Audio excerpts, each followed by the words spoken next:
Hello students. आज के इस वीडियो में हम लोग electric field and intensity at a point पर आधारित कुछ कॉन्सेप्चुअल प्रॉब्लम को सॉल्व करेंगे।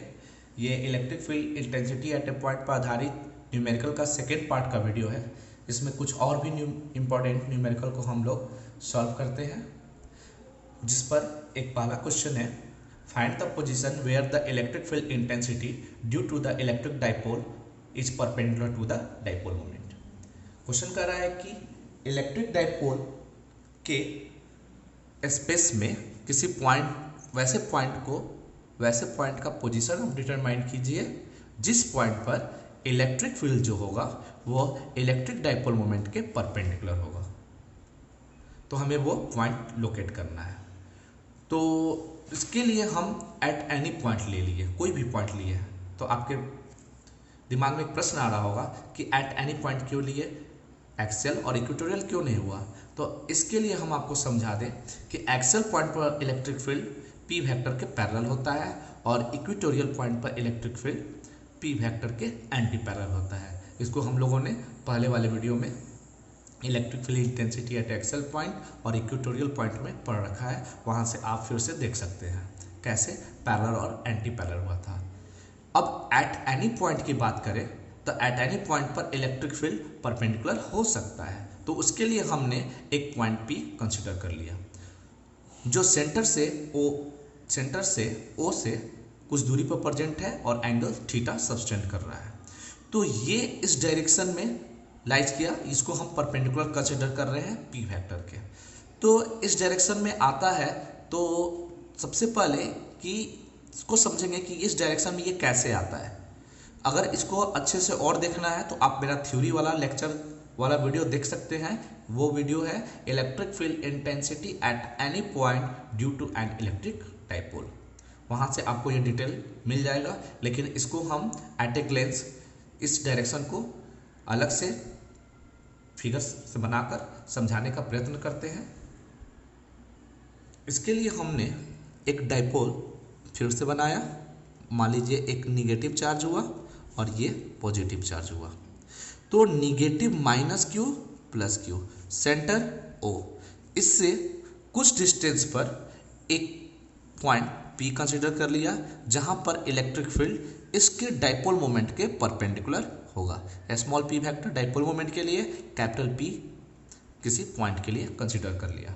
तो अगर हम लोग ये एंगल थीटा मानते हैं तो पी का दो कंपोनेंट आता है। एक हो जाता है ये पूरा पी हुआ, तो एक हो जाता है आपको पी कॉस थीटा, ये एक डाइपोल रिप्रेजेंट करेगा, और एक कंपोनेंट आएगा ओपी के परपेंडिकुलर पी साइन थीटा। तो इस तरह डाइपोल के इलेक्ट्रिक डाइपोल के दो कंपोनेंट हो गए, P cos theta, P sine theta. तो इस तरह दो डाइपोल एज्यूम कर सकते हैं कि इस डायरेक्शन में एक डाइपोल है और एक इस डायरेक्शन में एक डाइपोल है। तो पी कॉस थीटा के लिए पॉइंट पी जो है वो एक्सल पॉइंट हो जाएगा, क्योंकि इसी के लाइन के अलॉन्ग लाइज कर रहा है, और एक्सल पॉइंट पर इलेक्ट्रिक फील्ड इस डायरेक्शन में आगे की ओर होता है, और पी साइन थीटा पर जो इलेक्ट्रिक फील्ड होता है इस डायरेक्शन के एंटी पैरेलल होता है। जब इन दोनों का रिजल्टेंट कैलकुलेट करेंगे पैरेललोग्राम लॉ ऑफ वेक्टर से, तो जब ज्वाइन करेंगे तो ये नेट रिजल्टेंट इस तरह इस डायरेक्शन में क्रॉस करेगा। मान लीजिए ये छोटे लाइन से ड्रॉ कर देते हैं तो पैरेललोग्राम से इस फॉर्म में ये डायरेक्शन लाइज करेगा। तो हमें क्वेश्चन के आधार पर यही रिजल्टेंट हुआ, ये मान के चले पी वेक्टर पर परपेंडिकुलर है। तो ऐसी स्थिति में अगर ये एंगल थीटा हुआ तो ये लाइन पैरेलल है, तो ये भी एंगल थीटा हो जाएगा। तो ये एंगल हमने मान लिया कितना, अल्फा। तो उस हिसाब से ये एंगल कितना हो जाएगा, अगर ये 90 माइनस थीटा हुआ, इसको अल्फा मानेंगे, तो ये 90 की वजह से ये एंगल थीटा हो जाएगा, क्योंकि 90 में से 90 माइनस थीटा माइनस करेंगे तो ये एंगल थीटा बच गया।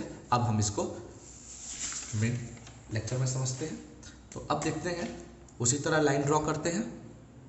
तो ये लाइन तो परपेंडिकुलर है, तो इसके पैरेलल अगर हम लाइन ड्रॉ करें इस तरह, एक ये पैरेलल लाइन हो गया और इसी के अलोंग ज्वाइन करें तो ये एंगल क्या होगा, थीटा।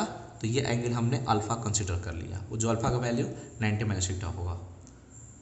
और दूसरा जो एंगल होगा इस पर अगर हम परपेंडिकुलर देखें, इस लाइन पर परपेंडिकुलर, तो वो एंगल थीटा के रूप में लाइज करेगा। हमें इस थीटा के रिजल्ट को कैलकुलेट करना है। तो सबसे पहले अब इस लेक्चर पे अब हम लोग इलेक्ट्रिक फील्ड इंटेंसिटी कैलकुलेट करते हैं। तो हमें थीटा कैलकुलेट करना है, तो सबसे पहले फ्रॉम द गिवन फिगर लिख सकते हैं theta plus alpha is equal to 90 degree. क्यों? क्योंकि ये पी वेक्टर पैरेलल और ये ई हो गया, ये दोनों एक दूसरे पर परपेंडिकुलर है। तो वैसे स्थिति में अल्फा 90 डिग्री माइनस थीटा होगा। अब हम लोग जानते हैं as we know that electric field intensity at a point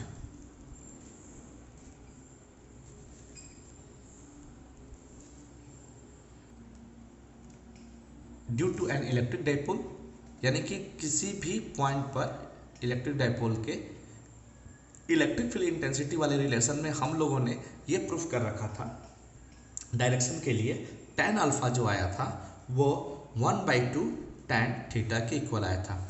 ये कैसे आया था आप पहले वाले लेक्चर के वीडियो में आप देख सकते हो। Electric field intensity at any point due to an electric dipole topic है। अब हम लोग अल्फा का वैल्यू यहाँ प्लेस कर देते हैं 90 डिग्री माइनस थीटा, और ये वैल्यू हो गया tan theta by 2। 90 degree tan 90 degree minus theta कितना हुआ tan थीटा, और tan थीटा cot थीटा, और cot थीटा, और ये हो गया tan थीटा बाई 2। इसको 1/tan थीटा लिख सकते हैं is equal to tan theta by 2। Cross multiply करेंगे तो tan square theta is equal two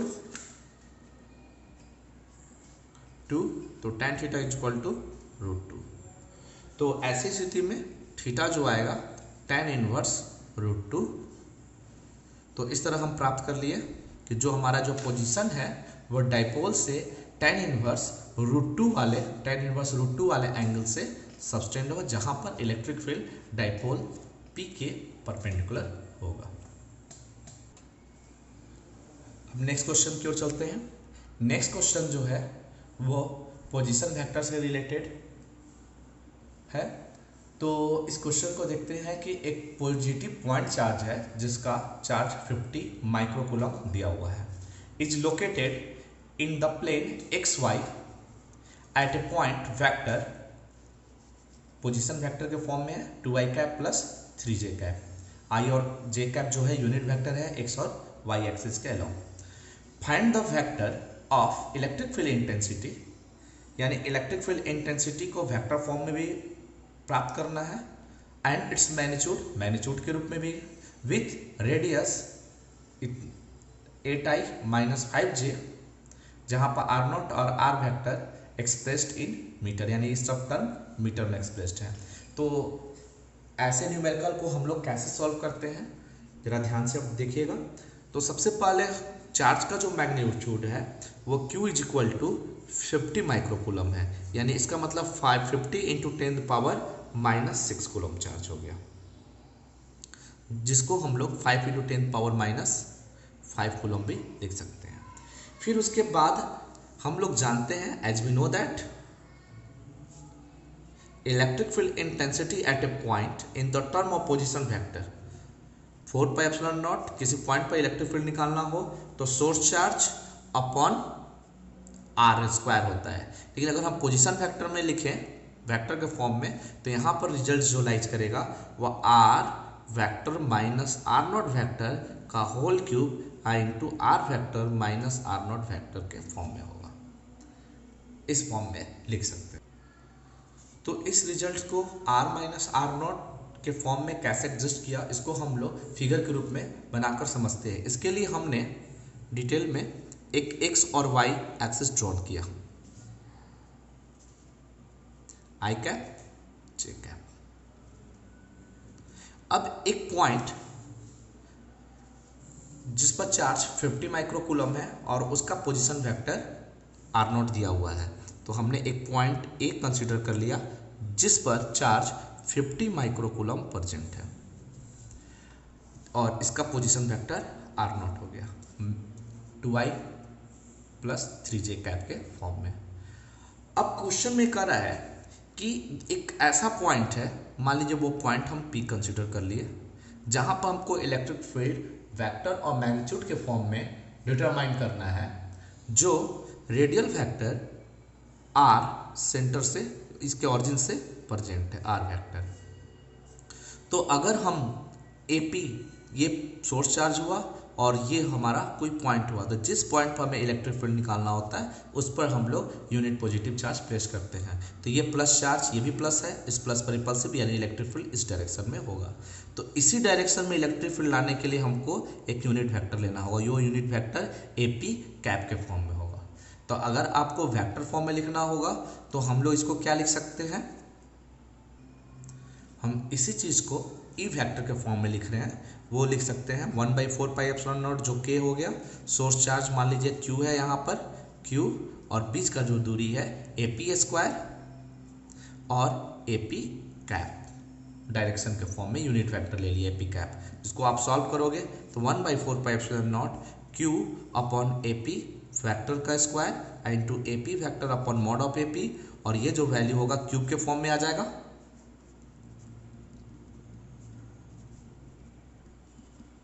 into AP vector.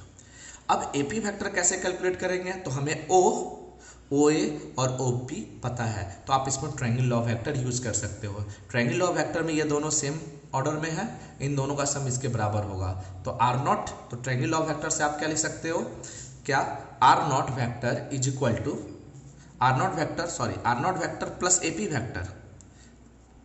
AP vector is equal to R vector लिख सकते हैं। तो इस तरह एपी वेक्टर का वैल्यू क्या आएगा, आर, तो एपी वेक्टर का वैल्यू क्या मिला, R vector minus R not vector. तो अब एपी वेक्टर के वैल्यू को हम यहाँ प्लेस करेंगे, हमारा इस फॉर्म में रिलेशन प्राप्त हो जाएगा। अब हम इस फॉर्म वाले रिलेशन को यूज करके प्रॉब्लम को आगे सॉल्व करते हैं। तो यहाँ पर हमने 1/4πε0 का वैल्यू 9 × 10⁻⁹, चार्ज क्यू का वैल्यू 5 × 10⁻⁻5 कूलम रख दिया। अब आर और आर नॉट के वैल्यू को प्लेस करेंगे, तो आर का जो वैल्यू है वो है a time minus 5j cap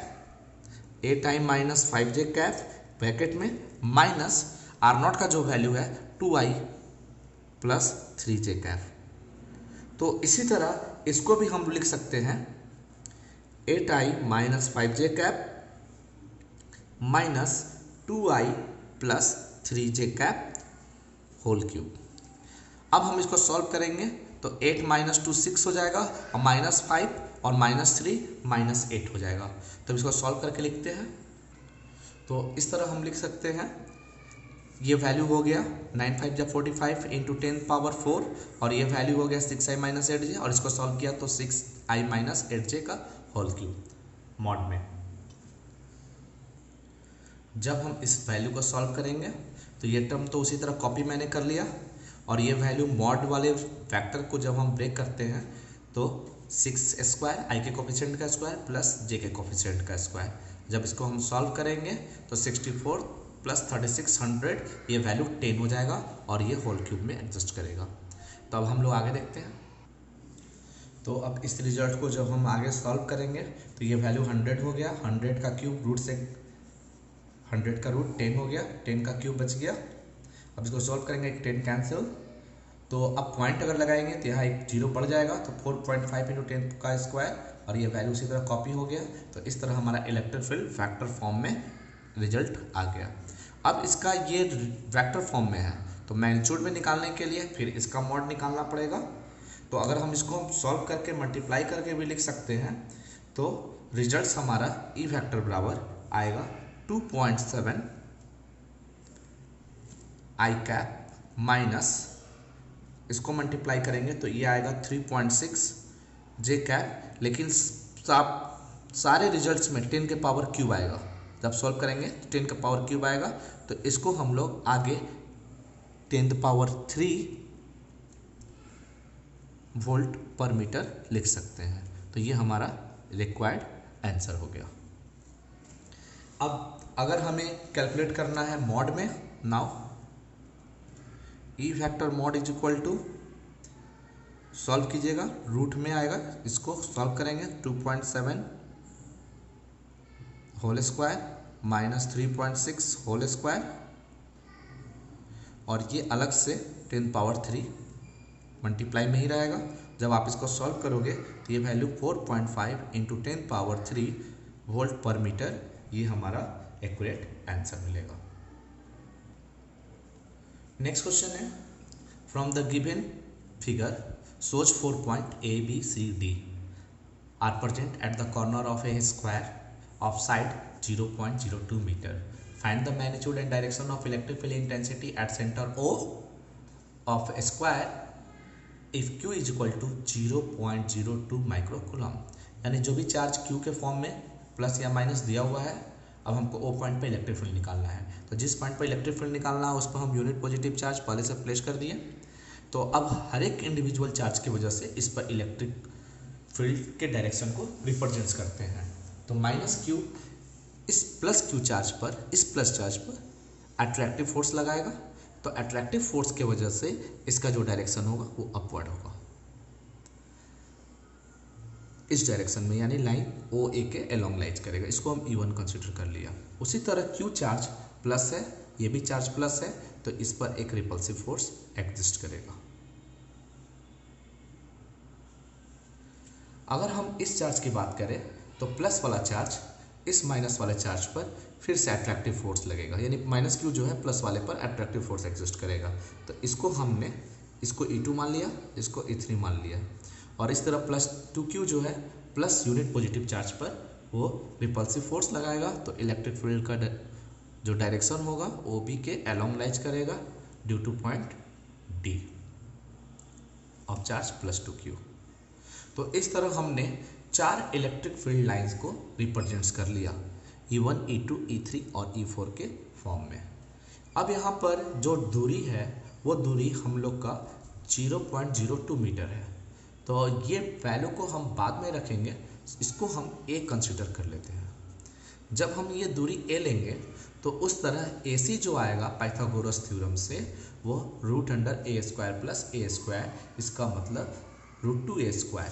तो हम लोग √2A² को लिख सकते हैं √2A। तो इस तरह OB, तो ये वैल्यू ऐसी जो है वो BD के भी इक्वल हो गया, डायगोनल इक्वल होते हैं, तो ये BD के भी इक्वल है। और ये जो सेंटर है वो इस डायगोनल का बाइसेक्टर पॉइंट है। तो उस तरह OA, OC, OB और OD इक्वल होंगे। OA = OB = OC = OD। और ये वैल्यू पूरे वैल्यू का हाफ होगा, यानी √2A/2। तो √2A/2 को A/√2 हम लिख सकते हैं। अब हम लोग इलेक्ट्रिक फील्ड इंटेंसिटी चारों वैल्यू को पॉइंट O पर इंडिविजुअली कैलकुलेट करते हैं। तो E1 = जो रिजल्ट आएगा वो K formula, main formula Q/R², एक रिजल्ट लिख देते हैं। तो K 9 × 10⁹। इस पर जो चार्ज है -2Q है, तो रिजल्ट्स हम लोग यहाँ पर 2Q लिख दिया। 2Q अपॉन बीच में जो दूरी है वो OA है, तो OA का जो वैल्यू है वो हो गया A/√2। जब हम इसको सॉल्व करेंगे 18 × 10⁹ अपॉन A² और ये √2 ऊपर जाएगा 2। तो 18 2 = 36 × 10⁹ Q अपॉन A²। इस फॉर्म में ये आंसर आएगा। ये E1 का वैल्यू हो गया। अभी हमें Q का वैल्यू और A का वैल्यू प्लेस करना है, तो रख देते हैं। 36 × 10⁹ Q का वैल्यू है 0.2 × 10⁻⁻6 और यहाँ पर डिस्टेंस का स्क्वायर 0.02 × 0.02। स्क्वायर को 2 फॉर्म लिखे, ये कैंसिल आउट हुआ। पॉइंट हटेगा, ऊपर 100 जाएगा, वो 100 इस वैल्यू को -4 बना देगा। और ये 2 इससे कैंसिल होगा 18 बार में, तो इसको 18 × 10⁻, ये 9 और ये -4 5 हो गया। तो ये हमारा न्यूटन पर कूलम का इलेक्ट्रिक फील्ड आया। अब हम लोग E2 को कैलकुलेट करते हैं। तो E2 जब कैलकुलेट करेंगे तो E2 का भी वैल्यू के चार्ज है Q और डिस्टेंस है r²। इस डिस्टेंस को हम r कंसीडर कर रहे हैं। तो k का वैल्यू 9 × 10⁹, Q का वैल्यू जो है वही है, Q छोड़ देते हैं, और r जो है a/√2 का होल स्क्वायर। अब देखिए दोनों रिजल्ट सेम है, इसमें सिर्फ 2 का कमी है। इस वाले में 2 ज़्यादा है, इसमें 2 कम है। इसका मतलब ये वैल्यू इस वैल्यू का हाफ आएगा, यानी 18 की जगह ये वैल्यू डायरेक्ट सॉल्व करेंगे तो 9 × 10⁵ न्यूटन पर कूलम आएगा। उसी तरह अगर हम E3 कैलकुलेट करें और E4 कैलकुलेट करें तो E3 का ये वैल्यू E2 के बराबर आएगा और E4 का वैल्यू E1 के बराबर। क्यों? क्योंकि चार्ज का मैग्नीट्यूड और दूरी सेम है। तो similarly E3 is equal to, we can write E3 is equal to E2 is equal to 9 × 10⁵ and E4 is equal to E1 is equal to 18 × 10⁵ newton पर कूलम। अब हम लोग electric field intensity at point O calculate करते हैं। At point O due to O along AC के along निकालते हैं। तो E1 E3 में कौन बड़ा है? तो E1 और E3 में हमारा E1 बड़ा है, तो नेट रिजल्ट मान लीजिए E' आ गया रिजल्टेंट, तो वो हो गया, क्योंकि दोनों अपोजिट डायरेक्शन में है तो सब्सट्रैक्ट कर देंगे, वो रिजल्ट हो जाएगा E1 - E3। तो ये रिजल्ट्स हो गया। E1 में से E3 को घटाएंगे तो डायरेक्शन E1 के अलोंग, ये डायरेक्शन बचेगा अलोंग OA, अलोंग OA। तो E1 का वैल्यू 18 है 10⁵ और E3 का वैल्यू 9 है, तो दोनों को जब माइनस करेंगे तो रिजल्ट 9 × 10⁵ न्यूटन पर कूलम ही बचेगा अलोंग OA। अब हम लोग electric field intensity at point O along DB देखते हैं।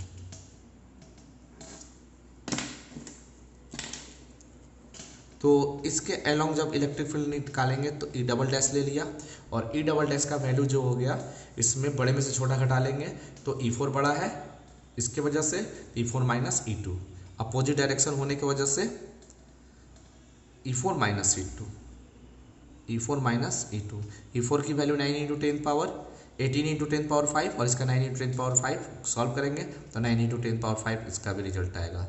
अब इन दोनों का हम ये देखते हैं कि एक डायरेक्शन लाइज कर रहा है OA के अलोंग, और ये E4 बड़ा है तो ये OB के अलोंग लाइज करेगा along OB।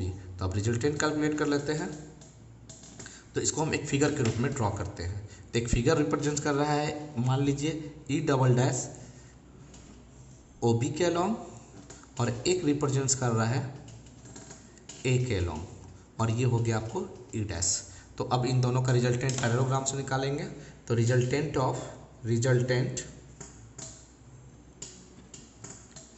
Electric field intensity at point O calculate करते हैं। तो पैरेललोग्राम लॉ ऑफ वेक्टर से नेट इलेक्ट्रिक फील्ड जो आएगा E' प्लस E"²। बाकी ये परपेंडिकुलर होने की वजह से नेक्स्ट रिजल्ट्स 0 हो जाएगा, ये रिजल्ट्स 0 हो गया। तो दोनों रिजल्ट सेम है, तो E'² और प्लस E" भी उसी के बराबर है, तो इसको भी E'² लिख सकते हैं। तो ये रिजल्ट्स हो गया आपको 2E'², तो यानी कि √2E'। अब इसको जब सॉल्व करेंगे तो E' का वैल्यू दोनों सेम है, तो रिजल्ट्स आएगा 9√2 × 10⁵ न्यूटन पर कूलम। इस तरह हमारा ये एक्यूरेट आंसर होगा। कुछ और भी वीडियो हम नेक्स्ट लेक्चर वाले वीडियो में लेकर आएंगे, जो electric field intensity at a point से रिलेटेड न्यूमेरिकल को सॉल्व करने का कॉन्सेप्ट समझाएगा। तो इस वीडियो का जो भी PDF मटेरियल लिंक है वो डिस्क्रिप्शन में दिया हुआ है, वहाँ पर आप डाउनलोड कर इस नोट्स को प्राप्त कर सकते हैं।